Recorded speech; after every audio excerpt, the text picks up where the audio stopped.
কোনো প্রকার কোনো অ্যাপ্লিকেশন ইনস্টল করা ছাড়াই কিন্তু আপনি আপনার স্মার্টফোনের স্পিড অনেক বেশি স্পিডি করতে পারবেন। অর্থাৎ যদি আপনার র্যাম কম হয়ে থাকে সেক্ষেত্রে স্পিড যদি কম হয়, আপনি গেম খেলতে ল্যাগ করেন ফোনে, এরকমটা যদি আপনার মনে হয় তাহলে আপনার জন্য আজকের এই ভিডিওটি, গোটা ভিডিওটি দেখুন আপনি, ইনশাল্লাহ আপনার একটু হলেও হেল্পফুল হবে এই ভিডিওটি। আমি আপনাদেরকে সিম্পল 2-3টা জিনিস দেখাই দিব যার ফলে আপনার স্মার্টফোনটা অনেক বেশি স্পিড হবে, অর্থাৎ বর্তমানে যেভাবে চলতেছে তার থেকে বেশি স্পিডে চলবে। সম্পূর্ণ ভিডিওটা দেখতে থাকুন, আমি আপনাদেরকে সব কিছু বুঝাই দিচ্ছি। হেই বন্ধুরা, তোমরা দেখছো বেসিক মানি বিডি ইউটিউব চ্যানেল, সাথে আছে আমি তোমাদের হোস্ট মোহাম্মদ রাকিবুল ইসলাম। তো চলো আজকের ভিডিওটা শুরু করা যাক। আপনি যদি আমাদের চ্যানেলের নতুন দর্শক হয়ে থাকেন তাহলে অবশ্যই পাশে সাবস্ক্রাইব বাটনে ক্লিক করে বেল আইকনটা অন করে দেবেন, যাতে করে নতুন ভিডিওর নোটিফিকেশন সবার প্রথমে আপনি পেয়ে যান।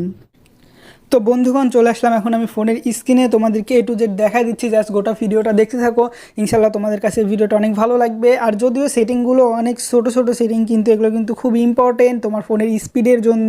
অনেক ক্ষেত্রে দেখা যাচ্ছে তোমার ফোনের র্যাম কিন্তু 4 GB বা 6 GB, তারপরেও কিন্তু তোমার ফোনে গেম ল্যাগ করে, অনেক সমস্যা করে। কোনো অ্যাপ ওপেন করার সময় কিন্তু তোমার সেই অ্যাপটা মানে ঢাম করে ওপেন না হয়ে গিয়ে একটু লেট করে ওপেন হতে, অর্থাৎ একটু স্পিডই কম হয়। তো সেক্ষেত্রে কিন্তু এই কয়েকটা জিনিস তুমি করতে পারো, তার ফলে তোমার ফোনটা অনেক বেশি স্পিডি হবে। তো অনেক জায়গায় এক ফোনে এক জায়গায় সেটিংগুলো থাকতে পারে, তো সেজন্য কিন্তু তোমরা গোটা ভিডিওটা দেখো, আমি তোমাদেরকে বুঝাই দিব যে কোন ফোনে কোন জায়গায় এই সেটিংগুলো থাকবে। তো আমি ইউজ করতেছি শাওমি ফোন, এটার মধ্যে সেটিংগুলো কোথায় আছে আমি তোমাদেরকে দেখাই দিচ্ছি। দেখো, তোমাদের কিন্তু কোনো অ্যাপ্লিকেশন ইনস্টল করতে হবে না বন্ধুগণ। তো সর্বপ্রথম তোমরা চলে যাবে তোমাদের ফোনের এই যে সেটিং আছে, সেটিংয়ে, অথবা তোমরা এই যে এটা নামাবে, নামার পরে সেটিং আছে, সেটিংয়ে যাবে তোমরা। ওকে, তো এখান থেকে আমি সেটিংয়ের উপর ক্লিক দেবো, সেটিংয়ের উপর ক্লিক দিলাম। সেটিংয়ের উপর ক্লিক দেওয়ার পরে কিন্তু এখানে আছে একটা জিনিস, দেখো তোমরা যে তোমরা নিচে নামবে। ওকে, নিচে নামার পরে তোমাদের ফোনের যেই সিকিউরিটি আপডেটটা আছে, এবং সিকিউরিটি আপডেট না, মূলত এটা ফোনের যে আপডেটটা আছে সেই ফোনের আপডেটটা তোমরা চেক করে নিবে। তোমাদের ফোনটা যদি আপডেট আসে সেক্ষেত্রে কিন্তু আপডেটটাই যে এখানে শো করবে। তোমরা দেখো সেটিং আসলে কিন্তু এখানে লেখা আসবে যে আপডেট ইওর ফোন, তোমরা সেখানে ক্লিক দিয়ে তোমাদের ফোনটা আপডেট করে নেবে। অর্থাৎ তোমাদের যে ভার্সন আছে, সফটওয়্যারটা আছে, সফটওয়্যারটা কিন্তু আপ টু ডেট থাকতে হবে। এটা হলো যে প্রথম শর্ত। অনেকে আসে যে সফটওয়্যার আপডেট আসছে কিন্তু সে দেয় না সফটওয়্যার আপডেট, ফোনে সফটওয়্যার আপডেট দেয় না, অনেক কারণে দেয় না, MB বেশি লাগবে বা বিভিন্ন কারণ আছে, তো সেজন্য দেয় না। আসলে এটা কিন্তু দিতে হবে, সফটওয়্যার আপডেট কিন্তু সর্বপ্রথম তোমাকে করতে হবে। তার ফলে কী হবে, তোমার ফোনের বেস্ট স্পিড কিন্তু তুমি পাবে। তো এটা কিন্তু অবশ্যই তোমরা করে নেবে, ফোনের সফটওয়্যার আপডেটটা কিন্তু তোমরা করে নিবে। তো তারপরে যেটা তোমাদেরকে বলবো, 2 নাম্বার যে কাজটা তোমরা করবে সেটা কিন্তু একদম ইম্পর্টেন্ট। দেখো, অনেক ক্ষেত্রে কিন্তু তোমরা প্লে স্টোরে গিয়ে অ্যাপগুলো আপডেট করে নাও, তাই না? সেই ক্ষেত্রে কী হয়, তোমাদের সামনে যে অ্যাপগুলো আছে, এই যে অ্যাপগুলো আছে, এই অ্যাপগুলো কিন্তু আপডেট হয়ে যায় প্লে স্টোর থেকে যদি তুমি আপডেট করো সেই ক্ষেত্রে। কিন্তু তোমরা কি জানো যে এমন কিছু অ্যাপ আছে যে অ্যাপগুলো এখানে দেখা যায় না, কিন্তু এগুলো তোমার ফোনে ইনস্টল করা আছে। এই অ্যাপগুলোরও কিন্তু আপডেট দিতে হয়, এবং এই অ্যাপগুলোর আপডেট তুমি কোথা থেকে পাবে?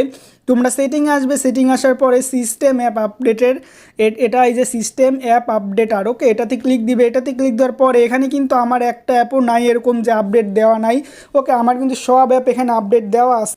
দেখো, এখানে সুন্দরভাবে লেখা আছে যে অল সিস্টেম অ্যাপ আর আপ টু ডেট, অর্থাৎ এখানে আমার সব অ্যাপ আপডেট দেওয়া আছে। তোমাদের যেগুলো সিস্টেম অ্যাপগুলো রয়েছে, যেমন ধরো যে এই যে অ্যান্ড্রয়েড সিকিউরিটি, এটা কিন্তু তুমি সামনে দেখতে পাবে না। তারপরে মিডিয়া এডিটর, এটা কিন্তু তুমি তোমার ফোনের হোম পেজে কোথাও খুঁজে পাবে না, কিন্তু এটা কিন্তু একটা অ্যাপ। থিম আছে, প্যাকেজ ইনস্টলার আছে, এগুলো কিন্তু এক একটা অ্যাপ, এই অ্যাপগুলো কিন্তু আপডেট দেওয়া খুবই জরুরি। যার ফলে কী হবে, তোমার ফোনটা সর্বোচ্চ স্পিডে কাজ করতে পারবে, তোমার ফোনের র্যামগুলো সর্বোচ্চ গতি পাবে।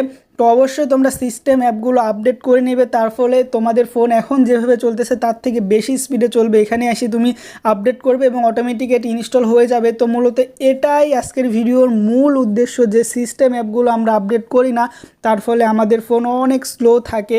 অনেক বলতে কি, একটু হলেও কিন্তু স্লো থাকে। ওকে, অনেকখানি নির্ভর করে এটার উপরে। কিন্তু এটা এমন এক কিছু অ্যাপ যেগুলো এখানে দেখা যায় না বলে কিন্তু আমরা এগুলোকে ইগনোর করি, আমরা বুঝতে পারি না যে অ্যাপগুলো আসলে কোথায়, বা অনেকে আছে এই ভিডিওটি দেখার পরে এই অ্যাপগুলো সম্পর্কে জানতে পারলো। তো অবশ্যই ভাই, এই ভিডিওটা তুমি তোমার বন্ধুদের মাঝে শেয়ার করে দিবে, যাতে তারাও তাদের ফোনের সিস্টেম অ্যাপগুলো আপডেট করে নেয় এবং তাদের ফোন অনেক স্পিডি চালাইতে পারে। তো আজকের ভিডিওটা এই পর্যন্তই, পরবর্তী ভিডিওর জন্য ওয়েট করতে থাকো। আল্লাহ হাফেজ।